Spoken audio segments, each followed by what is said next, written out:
सुबह के 5 बजे थे। अस्पताल के बाहर ठंडी हवा चल रही थी। आसमान हल्का हल्का नीला हो रहा था, लेकिन रोहित की दुनिया में अभी भी अंधेरा था।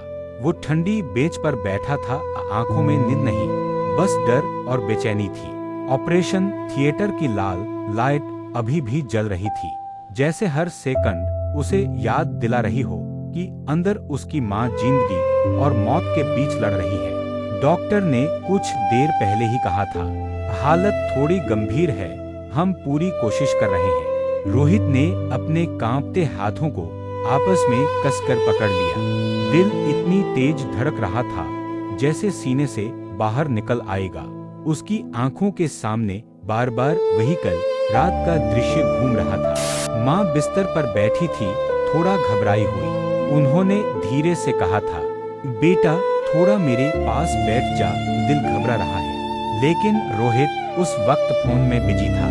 काम, दोस्तों, दुनिया सब जरूरी लग रहा था। उसने बिना उनकी तरफ देखे कहा, माँ अभी टाइम नहीं है, सुबह बात करेंगे। माँ चुप हो गई थी, बस हल्की सी मुस्कान दी और लेट गई। और आज वही सुबह थी, पर फर्क बस इतना था, आज माँ बोल नहीं रही थी। अचानक रोहित एकदम से खड़ा हो गया, उसकी सांसें तेज हो गईं। डॉक्टर, मेरी माँ कैसी है? डॉक्टर ने कुछ पल उसकी आंखों में देखा, उनकी खामोशी ही जवाब थी।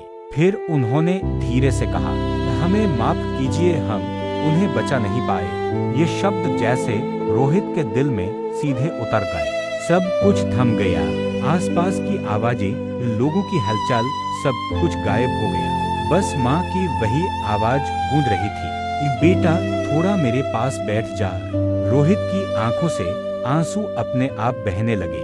वो भागते हुए अंदर गया। माँ शांत लेटी थी, चेहरे पर वही सुकून था, लेकिन अब वो सुकून हमेशा के लिए था। रोहित ने कांपते हुए उनका ठंडा हाथ पकड़ा। माँ उठो ना, देखो मैं आ गया। अब मेरे पास टाइम है, जितना कहोगी उतना बैठूंगा। लेकिन इस बार कोई जवाब नहीं आया।